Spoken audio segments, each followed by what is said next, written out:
Research की है कि बच्चों के साथ हमें ट्रीटमेंट कैसा करना चाहिए, कैसे ट्रीट करना चाहिए, उन्हें सिखाना क्या है, उन्हें करना क्या है।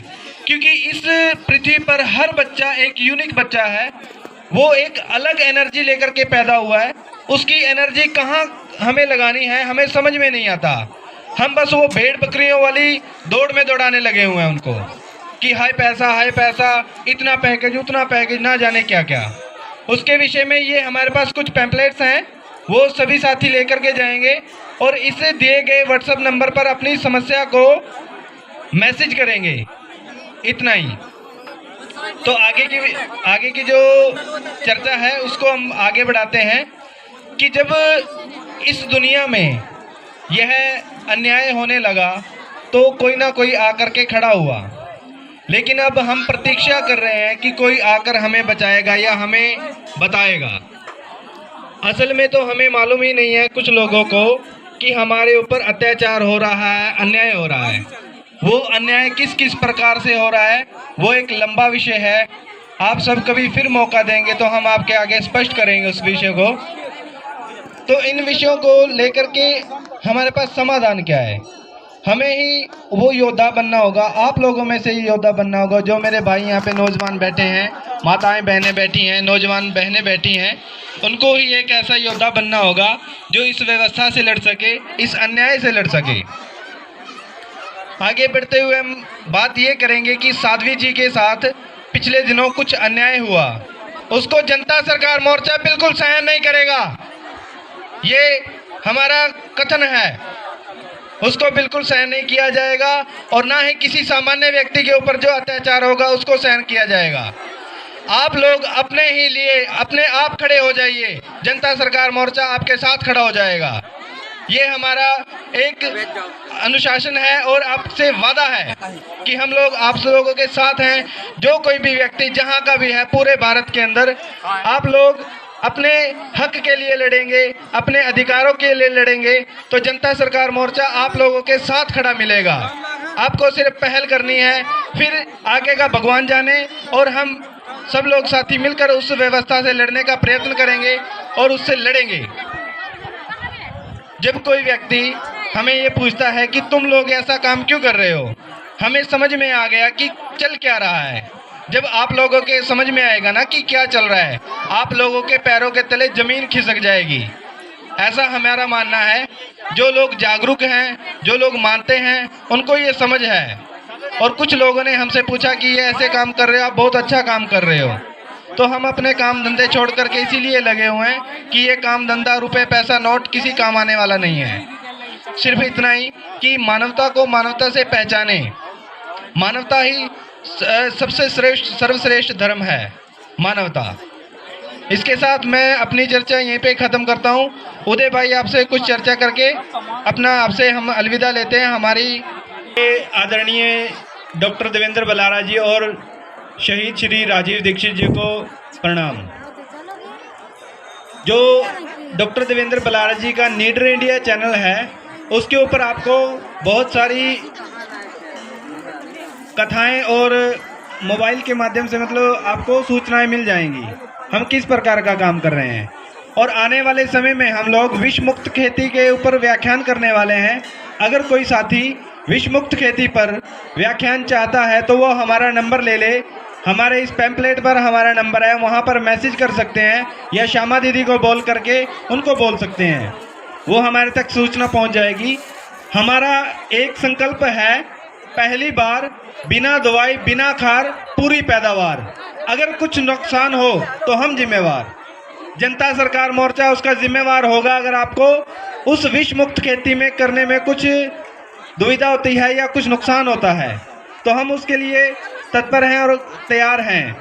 ये गेहूं की कटाई के बाद उसका प्रक्रिया शुरू हो जाती है जैसे कि, तो आप सब लोग बढ़िए, आगे आइए। जो किसान भाई हैं विष मुक्त खेती करना चाहते हैं या ये कह लीजिए जहर मुक्त खेती करना चाहते हैं, उसको आप इम्प्लीमेंट कीजिए और लागू कीजिए आज से ही। उसके लिए उसकी तैयारियां कुछ करनी होती हैं। जैसे कि आप सब लोग जानते हो कि फसल बोने से पहले, फसल का बीज रोपण करने से पहले कुछ तैयारियां की जाती हैं विशेष रूप से। तो आप पर्चे रविंद्र भाई दे रहे हैं, उधर दे रहे हैं, आगे पर्चे दे रहे हैं, आप ले सकते हैं। वहाँ पर परिक्रमा मार्ग पर पर्चे दिए जा रहे हैं, वहाँ से ले सकते हैं। तो जैसे कि हम बता रहे थे कि बीज रोपण से पहले उसकी तैयारी की जाती है, वही वक्त उचित है जो विष मुक्त खेती का अच्छा समय है, और वो गेहूं के बाद ही शुरू होगा। अगर कोई साथी सोचे कि हम धान के बाद अगर उसको शुरू किया जाए तो वो पॉसिबल नहीं हो पाएगा। यहाँ की जलवायु के हिसाब से पूरे भारत की जलवायु कुछ ऐसी है कि जो विष मुक्त खेती का प्रक्रिया शुरू होती है वो गेहूं के तुरंत बाद होती है।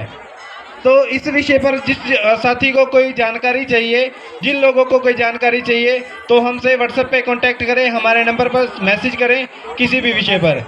बच्चों को लेकर के अगर आप चिंतित हैं, अपने बच्चों का भविष्य सुधारना चाहते हैं, तो आप हमें अवश्य मैसेज कीजिए। आप लोगों को 200, 250, 300 लोग जितने भी आप इकट्ठा कर सकते हैं, एक मंच पर इकट्ठा कीजिए। डॉक्टर देवेंद्र बलारा जी उनको आकर के परामर्श देंगे कि कैसे उनकी हम आने वाला जीवन सुधार सकते हैं, क्योंकि हर बच्चा अहम है, हर बच्चा यूनिक है। जैसे कि मैं पहले भी कह चुका हूँ, मैं दोबारा अपनी बात को रिपीट इसलिए कर रहा हूँ कि आप लोग अच्छे से समझ पाएँ और सुन पाएँ। वंदे मातरम सभी को, हर हर नर्मदे। वैसे तो बताने के लिए कुछ रहा नहीं, वीर सिंह भाई ने और उदय नारायण भाई ने सब कुछ बता दिया आप लोगों को। अगर भविष्य में आप लोग भी चाहते हो कि आपकी आने वाली संतानों का भविष्य सुरक्षित हो, आप लोग सुरक्षित हो, जो एजेंडे चल रहे हैं इनसे बचें, तो कैसे इनसे बचा जाए? तो हमारे रविंदर भाई सामने अपने जो पैम्पलेट है वो दे रहे हैं आप सभी को, उसमें व्हाट्सएप नंबर है, उस पर अपनी प्रॉब्लम लिखकर हम तक पहुंचा सकते हैं। और आदरणीय राजीव श्री दीक्षित जी को आप यूट्यूब पर अधिक से अधिक सुने और अपनी समस्याओं का निवारण करें। इससे ज़्यादा मैं कुछ नहीं बोलूँगा। वैसे उदय नारायण भाई ने और वीर सिंह भाई ने सब कुछ बता दिया है। भविष्य में अगर कुछ भी प्रोग्राम इन एजेंडों को सरकारों के द्वारा जो चल रहे हैं समझने के लिए आप चाहते हो कि हमें भी समझ में आए, तो ज़रूर संपर्क करें। बहन श्यामा दीदी जी से ज़रूर करें, वो हम तक आपकी जानकारी पहुंचा देंगी। उनसे भी हम जुड़े हैं और उनके बारे में भी 2 शब्द कहूँगा। श्यामा दीदी जी के बारे में, जो उनके साथ अन्याय हुआ है अभी तक आप सभी लोग जानते हैं। भविष्य में अगर ऐसा कुछ भी अन्याय होता है तो जनता सरकार मोर्चा उनके साथ खड़ा है और इस अन्याय के खिलाफ लड़ेगा, और ना ही किसी के अन्याय के करने देगा उनके दोबारा से। कंधे से कंधा मिलाकर जनता सरकार मोर्चा उनके साथ खड़ा है। धन्यवाद। भाई राजीव दीक्षित अमर रहे। तो कुछ शब्द आपने मोहित भाई जी भी कहना चाहेंगे आपसे। कोई बात नहीं। हमारे प्रिय और बहुत ही जुझारू साथी हैं जो आईएएस की नौकरी को छोड़ करके और इस व्यवस्था को कैसे खड़ा किया जाए यह पीड़ा मन में लेकर के अपने हरियाणा रोहतक से आए हैं। मोहित भाई, मैं उनसे निवेदन करूंगा कि अपनी व्यवस्था को अपने तरीके से थोड़ा बताने का प्रयास करेंगे।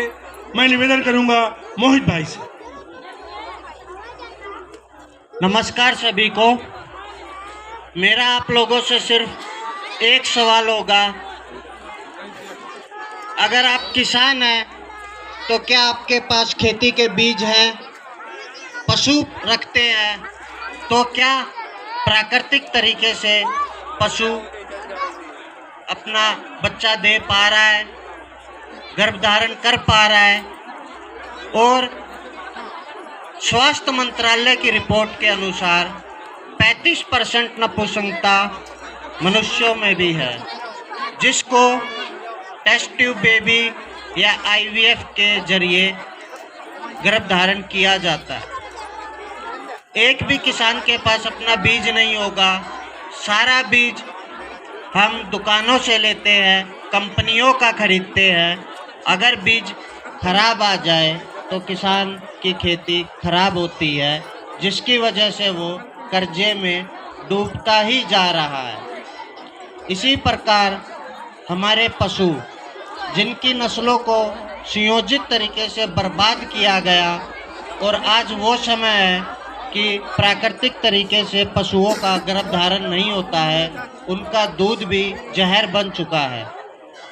तीसरा, मनुष्यों का मैं आपको बता चुका हूँ कि स्वास्थ्य मंत्रालय कहता है कि 35% नपुंसकता मनुष्यों में भी है और 2030 तक ये बढ़ के 80% हो जाएगी। अब आपको विचार करना है, आपको देखना है कि आपको अपने बीज बचाने हैं या नहीं बचाने।